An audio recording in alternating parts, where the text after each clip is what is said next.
Week 100, the Wehrmacht, an army on horseback, World War II, July 25th, 1941. 100 weeks. Yay! Yeah, I know. Time flies, you know? Yeah, no, the first one was 225. You think this will beat that? Nah, come on. Not a chance. You'll be home by Christmas. All right. July 25th. Hold on, were there chuckles in the background? You think this will beat that? Nah. No, the first one was 225. You think this will beat that? No, there were no chuckles. I thought I heard chuckles in the background. July 25th, 1941. Japan has been fighting in China for 4 years now, and it has been not only a real strain on the Japanese economy, they are also experiencing severe shortages of raw materials. Well, this week they upped the stakes. This week they turned their attention to the south. Dun dun dun dun dun dun dun dun dun dun. I'm Indy Nidell. This is World War II. Last week, the Allied invasion of Syria ended with an Allied victory. As for the Axis invasion of the Soviet Union, the Germans were stopped in the north, but Army Group Center completed most of a pocket based around Smolinsk with hundreds of thousands of Red Army soldiers inside. German High Command was having issues, though, deciding where to attack next, and Japan got a new foreign minister. Good job. Japanese politics no, not good job, is Japan. more and more having to deal with the issue of not being able to finish the war in China. Military spending was up to 70% of the budget already 3 years ago, and by now... Like, hold on. Hold on. The entire Japanese budget. That's a lot. Now, the idea of any sort of backing down is extremely remote. Japan has rejected the idea of joining Germany in attacking the Soviets. The thing is, since they haven't made much headway in China, they want to turn their attention to Southeast Asia for things like oil and rubber that they need for their war effort. On the 19th, they give Vichy France an ultimatum demanding bases in French Indochina. The French say, okay. By the end of the week, 125,000 Japanese troops move into Indochina. The Japanese will begin occupying the bases next week on the 28th. Oh, look at that. They were just going for a little casual bike ride through the city. This illustrates, though, can only be a shift from focusing on war with China to war with the Western powers, Britain, the Netherlands, and the US, to get what they need. See, occupying northern Indochina makes sense against China because you can blockade China better from there. But occupying southern Indochina points in exactly the opposite direction, moves against the British and Dutch to the south, and the Americans in the Philippines and the edges of the Pacific. It's not exactly subtle, but their war isn't going by the book. Neither is the Germans' war. Well, according to Abwehr Chief Wilhelm Canaris, who says the 20th that the mood at Rastenburg, Adolf Hitler's current headquarters, is jittery, since it's more and more obvious that the campaign is not going as expected. He adds that the signs are telling that this war will not bring about the expected internal collapse so much as the invigoration of Bolshevism. Yeah, pretty accurate assessment there, because that's what that is what happens. Hitler is as worried as his commanders by now about the Soviet ability to withdraw and reform. So Führer Directive 33 comes out the 19th and says, the aim of the next operations must be to prevent any further sizable enemy forces from withdrawing into the depths of Russia and wiping them out. This specifies that Hermann Hotz and Heinz Guderian's panzer groups in Army Group Center are to be diverted from driving on Moscow and will instead head north and south respectively to help with advances on Leningrad and Kiev.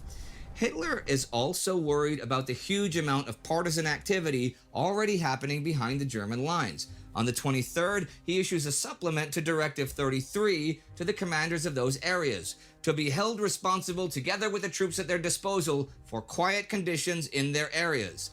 They are not to request reinforcements, but to instead use draconian measures. Also under this supplement, it makes clear there are to be no panzers at all driving on Moscow, just infantry. After mopping up operations on Smolensk and on the southern flank, Army Group Center, whose infantry formations drawn from both its armies are strong enough for the purpose, will defeat such enemy forces as remain between Smolensk and Moscow. It will then capture Moscow. But there is the issue of actually getting the infantry to Moscow, and the horse situation is growing dire. The armies of Army Group Center Nay. are those infantry that have been plodding along, backing up Holtz and Guderian's panzer spearheads. And they rely almost totally on horses for moving supplies and equipment. They have 217,000 horses. And until German engineers can switch Soviet train gauges to European standard, and they can use the railways, the horses' shoulders are bearing the burdens. General Gotthard Heinrici wrote to his wife a couple. Oh, he looks like a villain too. I mean, fucking all these goddamn German generals have looked like fucking villains, man. Weeks ago. Now we are a long way back, marching 30 to 35 kilometers every day. The horses hardly make it along the sand, but we must go on.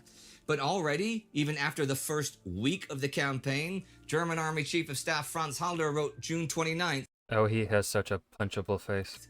horses very fatigued. Captured horses are already replacing the German horses that began the campaign only a month ago. The German army's horses were principally made up Oh, look at that horsey. He's just having a good time in the mud. of stout breeds raised in the temperate climates of Central Europe and unaccustomed to the searing conditions and dreadful roads of the East. The long hours of work took their toll, and the heavy losses created new dilemmas for the army. But guess what? Transporting new horses to the units means marching them all the way to the advancing front, so they often arrive as exhausted as those they are to replace. But it's not just the roads and the marching that are problems. There's food. The Germans want to feed their horses oats, but they are not so readily available in the Soviet Union. As the army advanced eastward, provisions for the horses could not keep up. So in many cases, the horses are now eating straw from the roofs of peasants' houses, which is not a replacement for their regular diet. Horses are also being lost in combat to partisans or to the Soviet planes that can easily attack long, drawn-out columns of horses and men. No, not And I've said before that the distance between the mobile panzers and the marching infantry is a growing problem. But it's also a weird one. Wilhelm Prüller, a non-commissioned infantry officer, wrote in his diary at the beginning of July, "The whole war takes place, more or less, on the road. Without securing the land lying to the right and left of the road, we move along and reach the appointed goals. How many Russians must be cruising the country still? How many enemy tanks are off the road, hidden in protected positions, waiting for the right opportunity to rush up behind the troops and raise hell? Funny the way this war is being waged. And the panzers are having loads of operational problems of their own. On the 22nd, the 18th Panzer Division gets 30 new Mark III and Mark IV models. This brings the division up to 20% of its operational strength. Several others are nearly as badly off, and that leads to remarkable actions. On the 21st, the 4th Panzer Division cuts off over 10,000 Soviet soldiers near Cherikov and takes 2,000 prisoners. After that, they let the others return to the Soviet lines. Really, this is written in the division's diary, that they have no air support or artillery support, and when they consider how much personnel and equipment they will lose fighting the Soviets to oppose the rest of their breakout, they figure it's not worth it. No longer did the Panzer Divisions reign supreme on the battlefield with superior firepower and mobility. Clashes were increasingly being fought on far more equal terms, with the Red Army even able to dominate in some sectors. The inability of Army Group Center to cut down the constant pressure from the east led to a form of strategic deadlock, with forces pinned down all along the front and incapable of supporting each other or being assembled in enough mass to close the troublesome opening in the pocket around Smolensk. It is true that Adolf Strauss's 9th and Maximilian von Weich's 2nd armies are now finally arriving at the western parts of the pocket, but on the 24th, Weich tells Army Group Commander Fedor von Bock that if they move further east, they may have to give up Bobruisk. On the evening of the 19th, the 10th Panzer Division took the heights of Yelnya, but ran out of fuel and almost ran out of ammunition. The Panzer spearheads had reached the logistical limit of their initial advance. That day, the 19th Panzer Division takes Veliki Luki, but the Soviet counterattack, the 20th, breaks the German lines in several places, and they withdraw.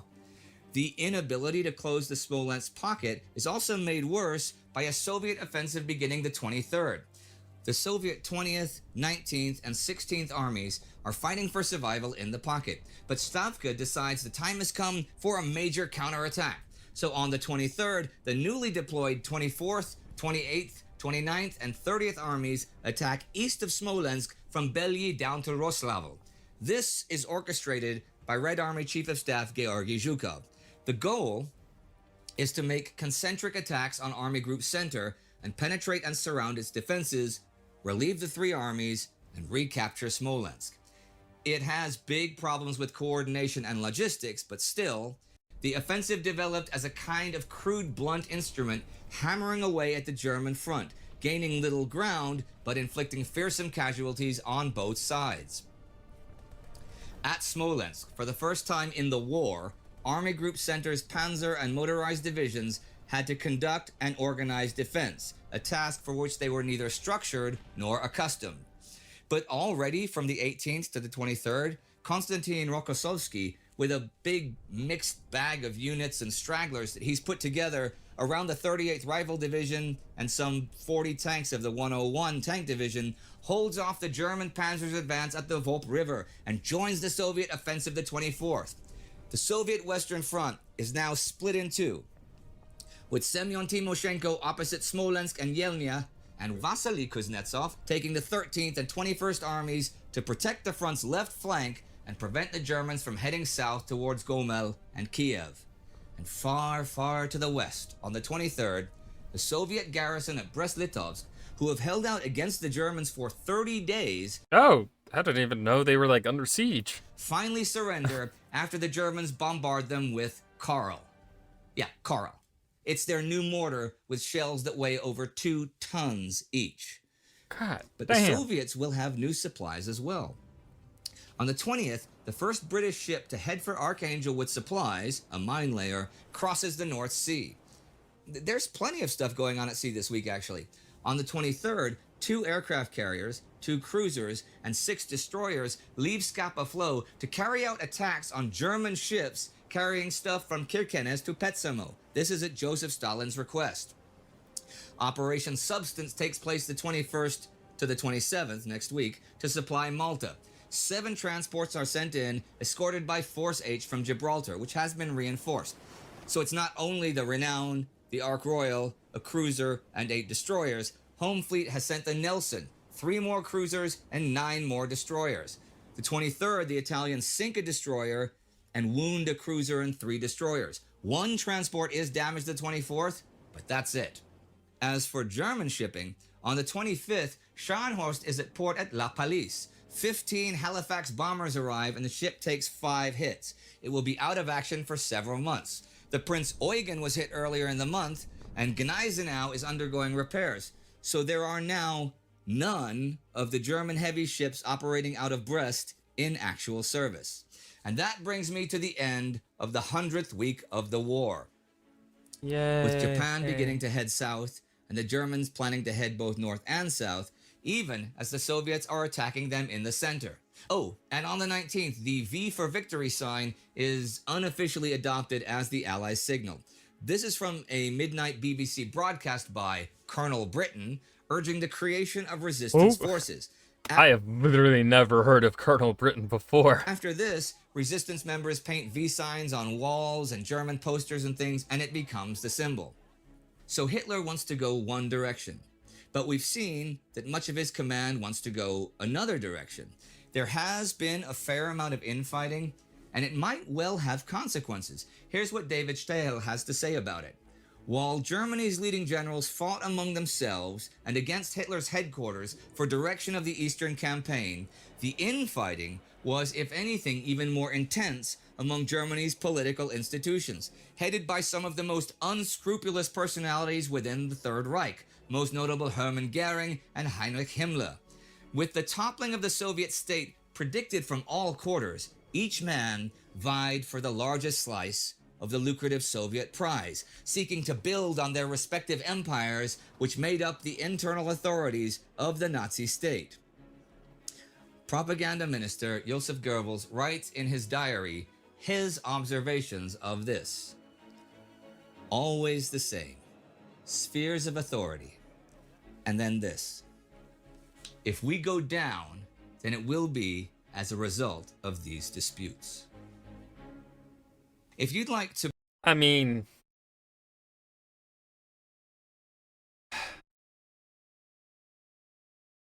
yes, and I mean it wasn't really just that caused them, but also then maybe the faults that are here in this war, in the war for them, is perhaps definitely exacerbated by the infighting of the different. Maybe if there was less infighting, they would be certainly more effective. But I still think that they were doomed, even if they could avoid the infighting. Germany does not have the resources to fight the world. Oh, yeah. That was week 100. On to week 101. Woo!